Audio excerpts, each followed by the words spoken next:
G'day everyone, Viv here, hope you're all keeping well. Welcome back. Played a couple of games of SAGA the other night, Tuesday night, went down to one of the wargaming clubs here in Melbourne and managed to get 2 games of SAGA in. Won one, lost one, had a blast. It's reignited my passion for SAGA. My last video in the series, almost a year and a half ago that I did on how to play SAGA, sort of abruptly ended. I didn't get to battle reports and reviews of factions and all that sort of stuff. And if I'm honest, I haven't played enough of SAGA or enough of the different sorts of warbands to really understand them, so I'm going to make a better effort to do that and hopefully come back with some of that content. But I thought, look, whilst I'm on SAGA at the moment, I'll film a battle report against myself and hopefully get a couple of games next week as well, take some pictures, if not some video, and do a little bit of summary about what happens then. Anyway, let's get on with it. 4-point game, Vikings versus Anglo-Saxons. Not really a typical Anglo-Saxon force, but we'll talk about that when we have a look at the forces. Let's get on with it. Here's the table we're playing on tonight. It's a 3-foot by 3-foot board. We're playing scenario 1, Clash of the Warlords, where basically the objective is to kill the enemy warlord. And we'll go through the forces in just a second. Normally this scenario is played on a 3-foot, on a 3-foot by 4-foot board. I've reduced it to 3-foot by 3-foot because I'm only playing a 4-point game. If it was a 6-point game, then we'd have an extra foot of space. So 4 foot long and 3 foot short. Otherwise, it's fairly typical. The forces are already deployed. Let's get on with it. It is raining tonight, so hopefully the audio comes up okay. Let's get on with it. Let's have a look at the Vikings to start with. So 4 points of Vikings. The Warlord in the middle here, a unit of Berserkers, a unit of Hearthguard, 2 units of Warriors. I've deployed most of the Vikings on their left flank here and just some supporting warriors on the right-hand side. Nothing tremendously exciting about this force. It is the Vikings starter set from the Gripping Beast metal box set. Nothing extraordinary about it. Painted by Skullworks Painting here in Melbourne, and maybe I'll talk about them later on. They've painted up 4 armies for me. So anyway, that's the Vikings, that's their deployment. Let's have a look at the Anglo-Saxons. Now, as I mentioned, for the Anglo-Saxons, their warlord in the middle here, this is not a stereotypical Anglo-Saxon force. Normally they're a horde army, you'd have levies. A lot of their battle board abilities rely on having units of 10 men, but I'm going to try and fudge it at the moment because I don't have any levies, which are your lowest level of warriors. So anyway, warlord in the middle, protected by a bodyguard of a unit of Hearthguard, and then 3 units of warriors. Same sort of thing, we're looking from the Vikings perspective here. So on the Vikings' right flank, where they only had that 1 unit, I've got the bulk of my force. Conversely, I have 1 unit on the right, on our right flank, on the Saxons' right flank, just to provide some sort of cover on that side. Again, nothing stands out about this. I painted this army some time back. It was just base coats and a quick shade from Army Painter. I'm happy with how it came up. That's the Saxon army. Hearthguard, Warrior, Warlord, 3 units of Warriors. Let's get on with the game. Roll to see who goes first. The white dice are the Saxons. The blue dice are the Vikings. Highest goes first. It's a draw. The player with the most impressive facial hair goes first. In this case, there's only one of us, so we'll roll this again. Oh, would you believe it? Would you believe it? Third time lucky? Alright, so the Vikings will have the first turn. Let's see what they do with their battle board. The Vikings get 6 SAGA dice, 2 for the Warlord and 1 for every other unit. Let's roll these up and see what they get, and then we'll allocate them out to the battle board. This is how we've used the SAGA dice for the Vikings in the first turn. I've never played the Vikings before, so getting used to them will be a couple of games in the progress. But I've given a couple of activation dice to the Herdmen, to their Hearthguard. A couple of activation dice to the Bondi, not 100% sure. They're the Warriors. A couple of activation dice each. I've also kept a couple of dice here on Frigg and Heimdall. I'm pretty sure that's how you pronounce them. I could get these wrong, and if you know, please correct me phonetically in the comments if you can. So basically, Frigg allows me to sacrifice this dice to immediately remove a point of fatigue from one of my units engaged in melee. I also gain 1 attack dice. Now, I'm not expecting to get into melee at this point, but if the Saxons get to me and engage melee, then I might be able to use these during that phase of the game, during their turn. And the Heimdall, I can discard this to immediately gain 3 attack dice, If I'd chosen this little S rune, I would have got 4. It also reduces the enemy's armor by 1. So that's how we've arranged our 6 dice for the first turn of Vikings. Let's get on with their movement. So first thing we'll do is we'll sacrifice one of these dices, or spend one of these dices on our Bondi to move this unit forward its movement, which is 6 inches or medium. So we'll get these guys up there. We'll spend that second Bondi dice to move this unit of warriors up just their movement, again, which is medium. So I sort of want to protect this flank here against those Saxons over there. So we'll just move these guys up to form sort of a cordon along here. We'll activate the Warlord, and he will use Determination to get his free activation. He'll also use We Obey to move these guys up, their movement, again, which is 6 inches.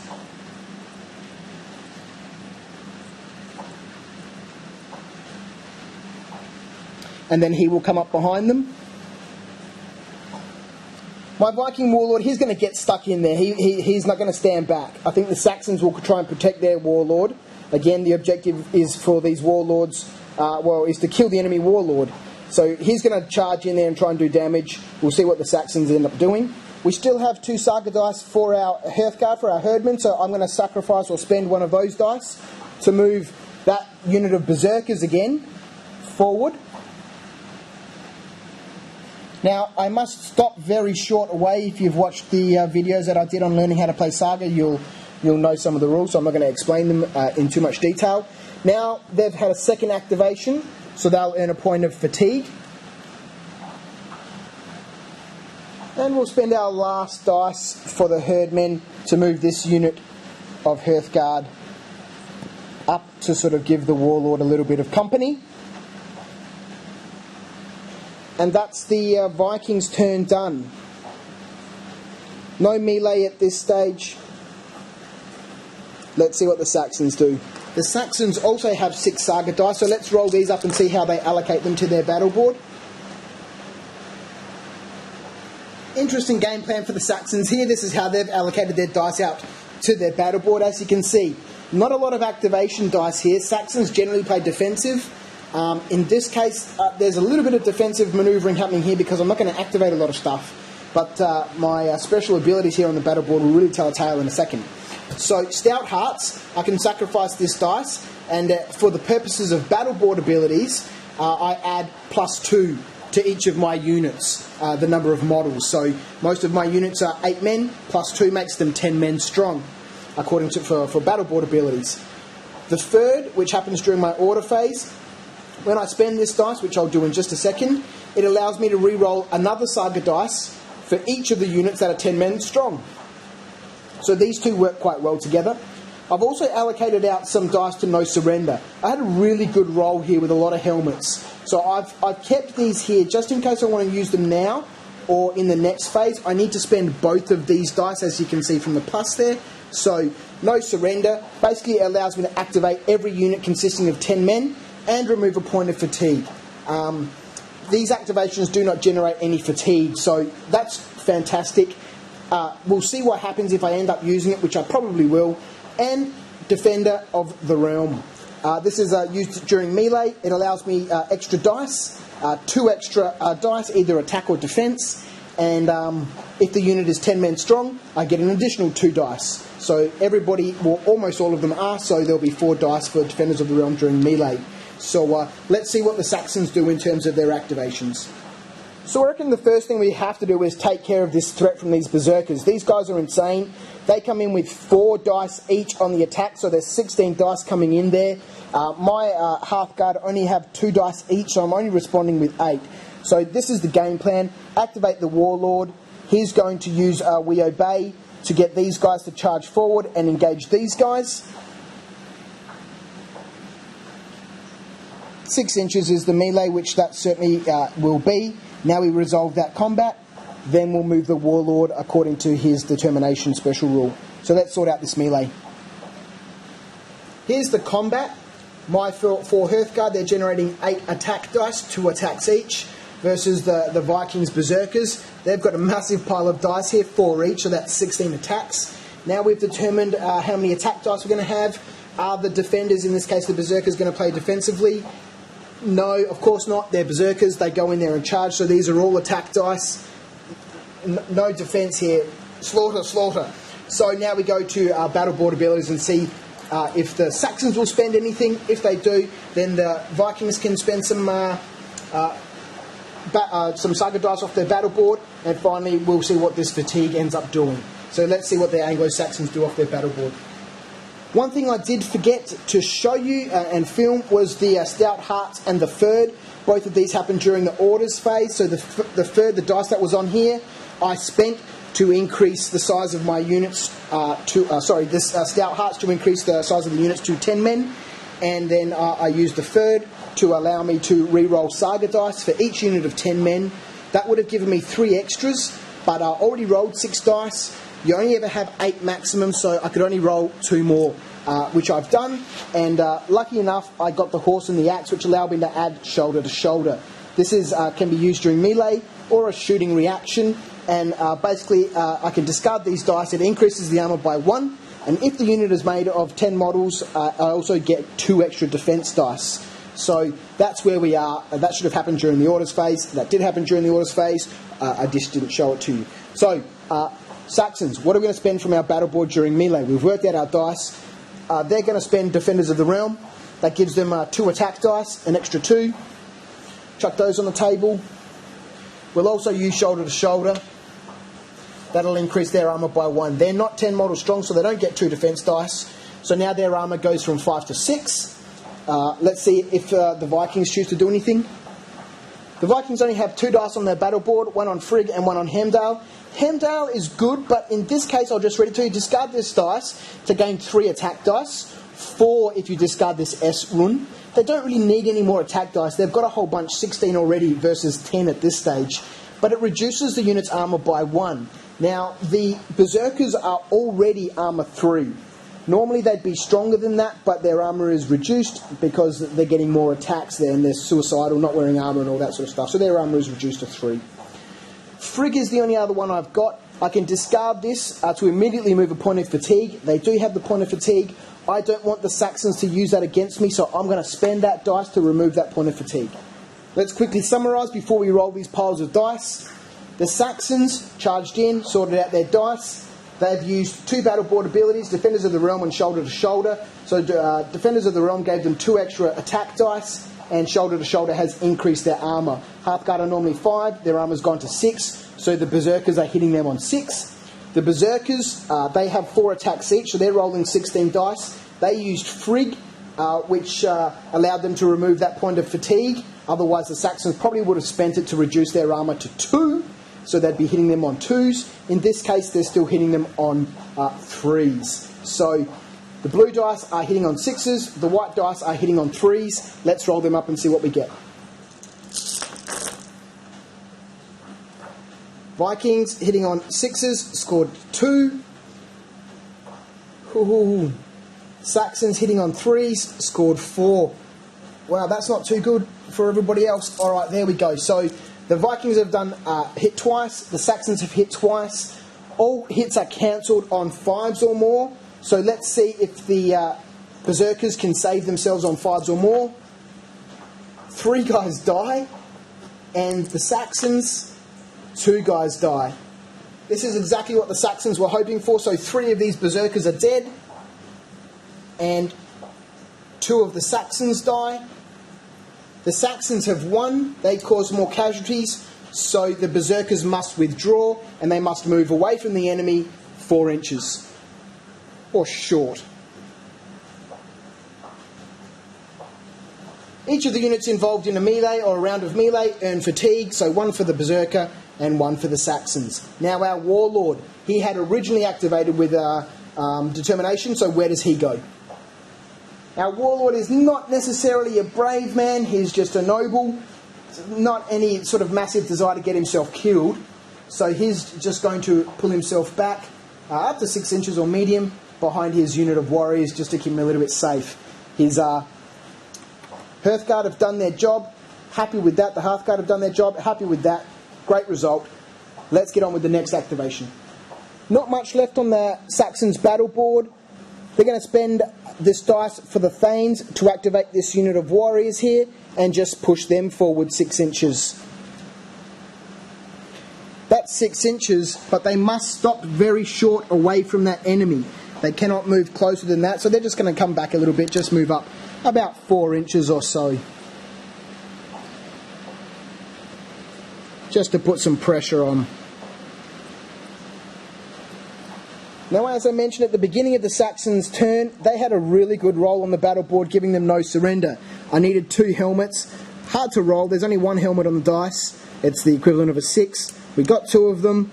No surrender allows me to activate every unit, activate all units made up of at least 10 models, and remove 1 fatigue from each of these units. Nobody has fatigue, so that doesn't matter.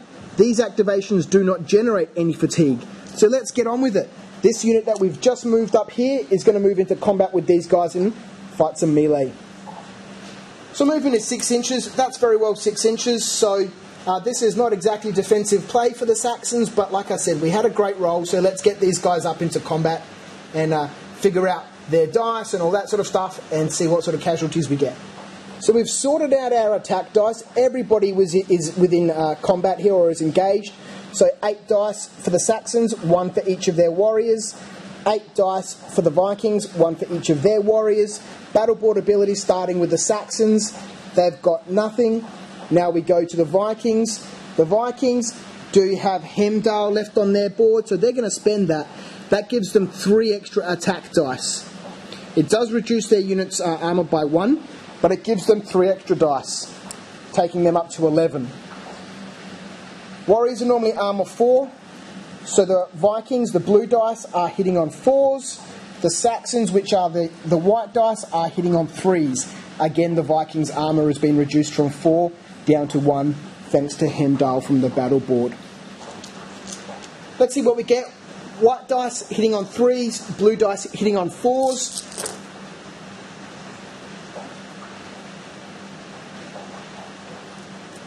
Five hits on the Saxons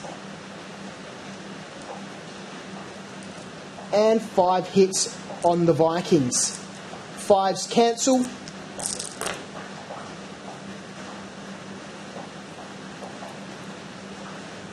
The Saxons have lost 4 guys, saved 1. The Vikings have lost 4 guys and saved 1. So it's a draw. In this case, the attackers, if they didn't win, must withdraw. So both sides lose 4 men and the Saxons must withdraw. So the Vikings have lost 4 warriors. As we just saw, so did the Saxons. The Saxons did not win, and so therefore they must withdraw short away from the enemy. That's that unit of 10 men. Let's find the next unit of 10 men and activate them again.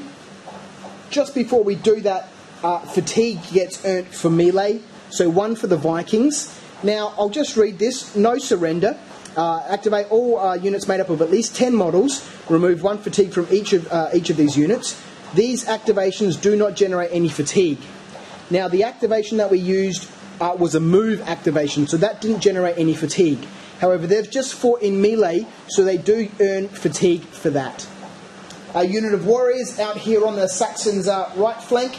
We're going to move these guys forward. 6 inches, their medium move.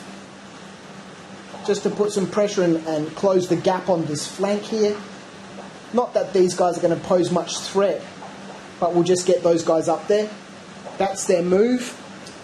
Now this unit of warriors, again, this activation is a free activation from No Surrender. This is considered to be a unit of 10 men due to the orders earlier in the phase. So I get to move them, or activate them. So we're going to move these guys up to close this gap here.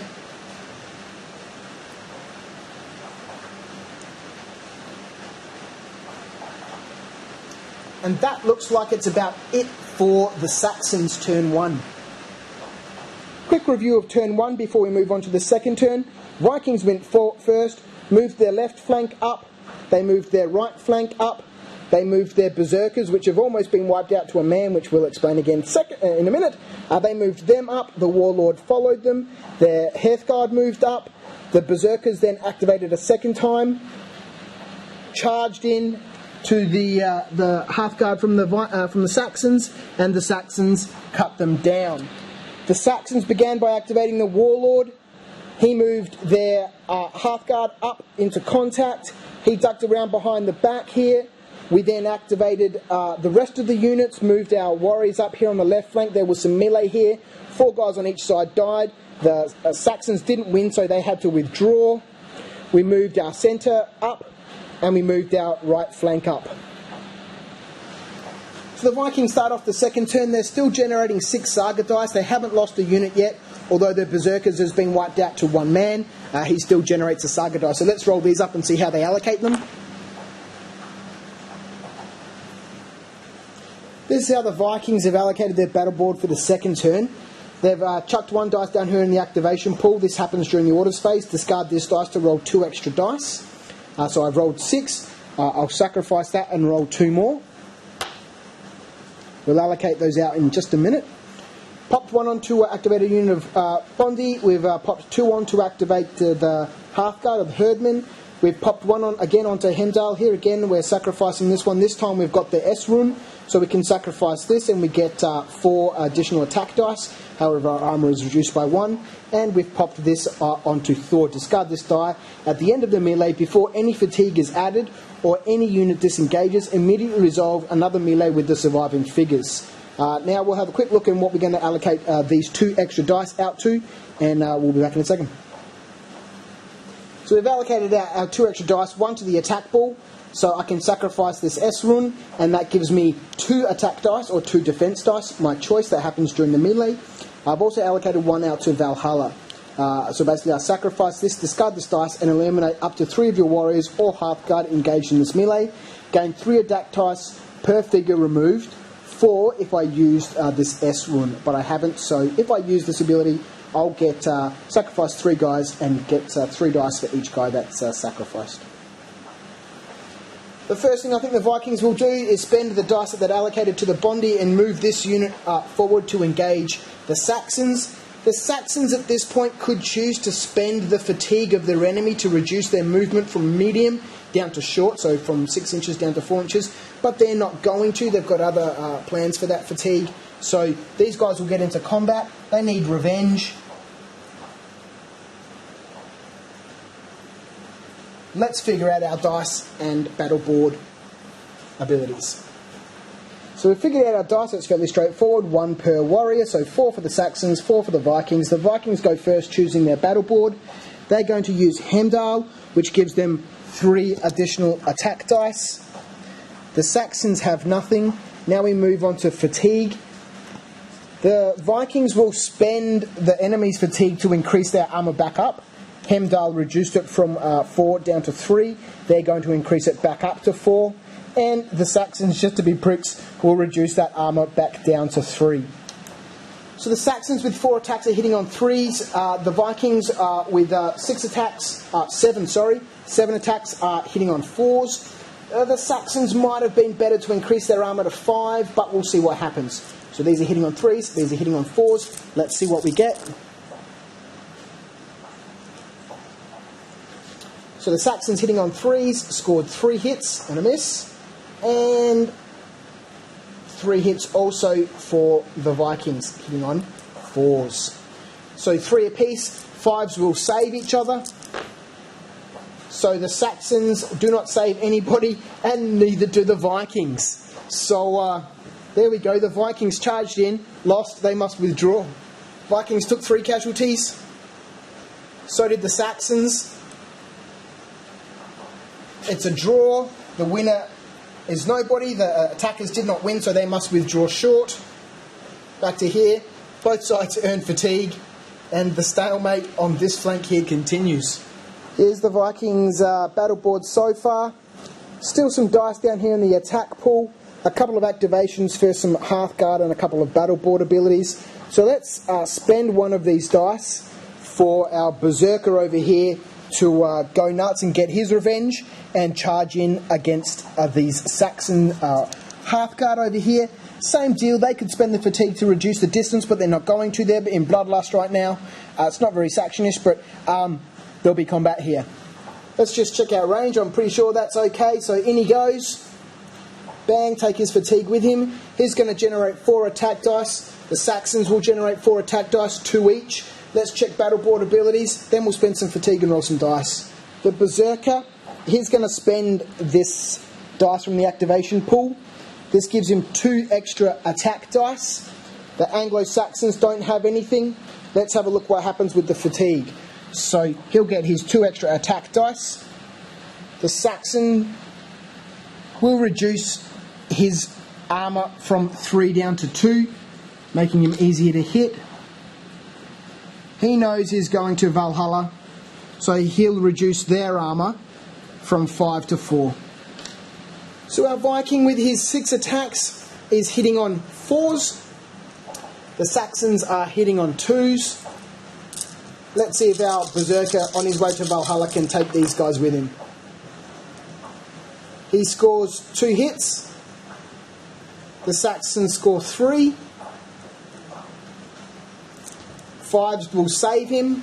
So let's roll up the Saxons 2 hits. One of them dies. The Viking got hit 3 times. Let's roll them up. Oh, look at this. He saves 2 of them, but gets killed by the 3rd one. So he doesn't manage to do his job, unfortunately. Viking Berserker cleaned up. Oh well, we do need to check. He got wiped out. Any enemy units within short must also earn a fatigue point. Nobody is there, so the only guy that earns fatigue during this round is our Hearthguard, having survived 2 rounds of combat with the brutal Berserkers. So our Vikings, that centre at this point is crumbling. Let's see what they can do about it. All they've got left to activate is the Warlords free activation and a dice here on some Hearthguards. So let's activate the Warlord. He will use We Obey. He'll move forward and bring his bodyguards with him. So his activation, he wants to get stuck in. He's tired of this. He needs to stop very short away unless he's engaging in combat. These guys must stop very short away unless they're engaging in combat. So they'll move up to here. That's the activation for the Warlord. We'll spend that dice on the Hearthguard to move these guys into combat, so they'll easily get there. This will be their 2nd activation, this move, so they'll earn a point of fatigue. Now we need to sort out some combat dice. So at this point we've got 8 dice apiece. There are 8 Saxon warriors, so they get 8 dice, 1 each. There are 4 Viking Hearthguards, so they get 2 dice each, so 8 versus 8. Viking battle board abilities. What we will do is, just to see if we can do enough damage, we'll use Thor, which before any fatigue is added at the end of this melee, immediately resolve another melee with the surviving figures. The Saxons have nothing on their battle board. However, they will spend this fatigue on the Vikings to decrease the Vikings' armour to 4. So the Vikings are hitting the warriors on 4, the warriors are hitting the Vikings on 4. Let's roll up some dice and see what happens. 4s all round. The Saxons have scored 2 hits. The Vikings have scored 3 hits. Not amazing rolling on anyone's behalf there. 5s will cancel. So the Saxons will roll up their 3 hits, 5s will cancel. They've saved 2, 1 guy dies. The Vikings took 2 hits, 5s will cancel. 2 fail, so 2 guys die. Now before anybody earns fatigue, we fight another round of combat because of the Vikings' battle board ability Thor. So the arrangement of these warriors has changed a little bit. There's still 2 Vikings, so they're generating 4 dice. Not all of the warriors for the Saxons are engaged in combat. There are 5 of them. This guy, some people might argue, is a push, but I always favour on the side of bloodshed, so I'm including him in the combat. If you were playing in a tournament or against someone who had a tight ass, they probably wouldn't allow you to put this guy in. He is a couple of millimetres out. But bloodshed over fucking crap any day. Let's roll it up and see what we get. It is worthwhile pointing out here that this is a new round of combat, and there are no battle board abilities in play. There is no fatigue in play. So the Vikings' armour of the Hearthguard is 5, so the Saxons are hitting on 5s. The Vikings are hitting the Saxons on 4, so blues on 4s, whites on 5s. Let's see what we get. Whites hitting on 5s, score 4 hits. Vikings hitting on 4s, score 3.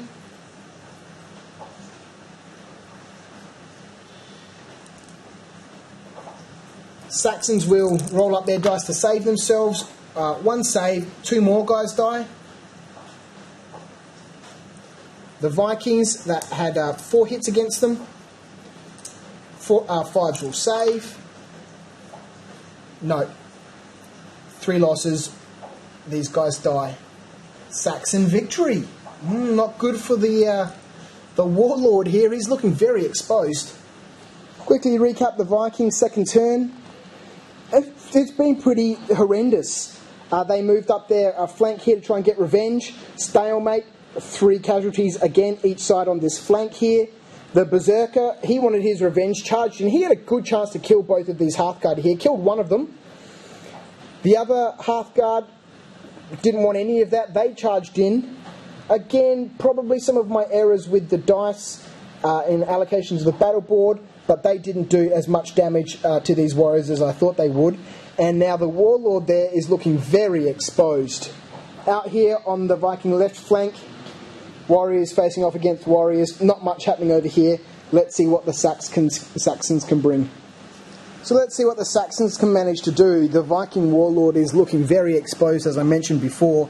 He did earn a point of fatigue because the Hearthguard that were here were wiped out. So he earns a point of fatigue. The Warriors earn a point of fatigue for being engaged in some combat. Let's roll up the Saxon SAGA dice and allocate them to the battle board. So the Saxons still generating 6 dice, even though they've got a unit of warriors with 1 man and a unit of Hearthguard with 1 man. They still generate their dice, so let's see what they get. And we'll allocate those off to the board. So it's fairly decisive here what the Saxons need to do. They need to get rid of that Warlord. That is the objective of the game. So we've got 1 dice here to activate the Hearthguard unit, another dice here to activate the Warriors. We've pumped a whole bunch of dice here into the combat pool, and luckily enough I've rolled a couple of helmets, so when I sacrifice one of these dice I get to choose, I get an extra attack dice or an extra defense dice. The helmets will give me 2 dice, either attack or defense, so I'll pop 3 in there, and I've also popped this horse on the Defenders of the Realm.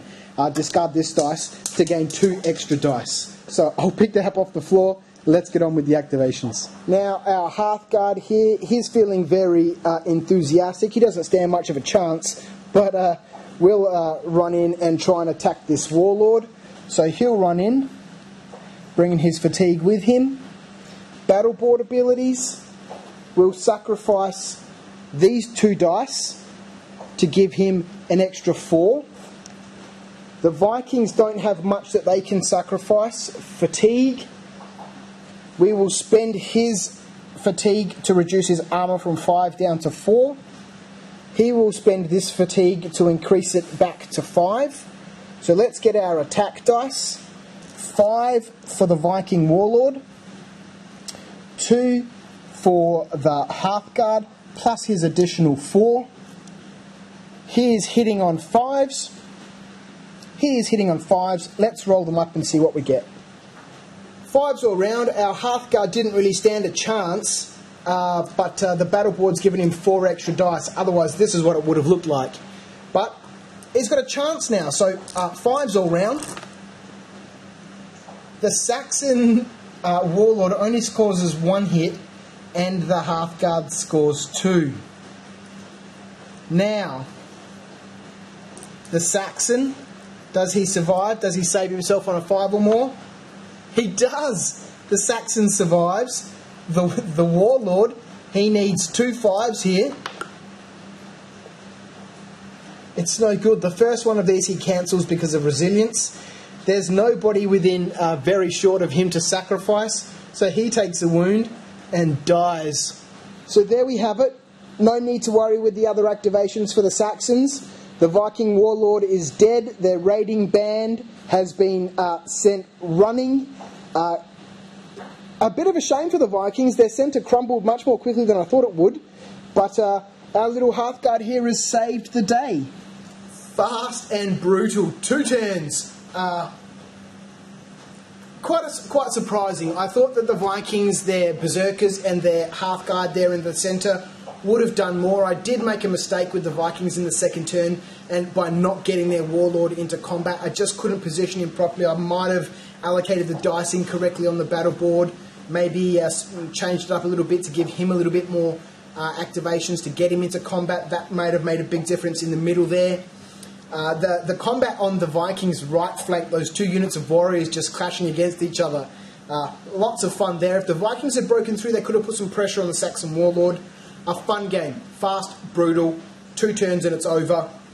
I like this little 4-point format. Most people play 6 points, tournaments are 6 points, but I like, for these fast games anyway, play a couple in a night, it's good fun. So we might set back up and have another shot. We'll see what happens. Hope you enjoyed it. Great fun for me to play this game. Learn a little bit about the Vikings, probably play them a little bit differently next time. But I hope you tune in for that one. I'll catch you next time. Take care.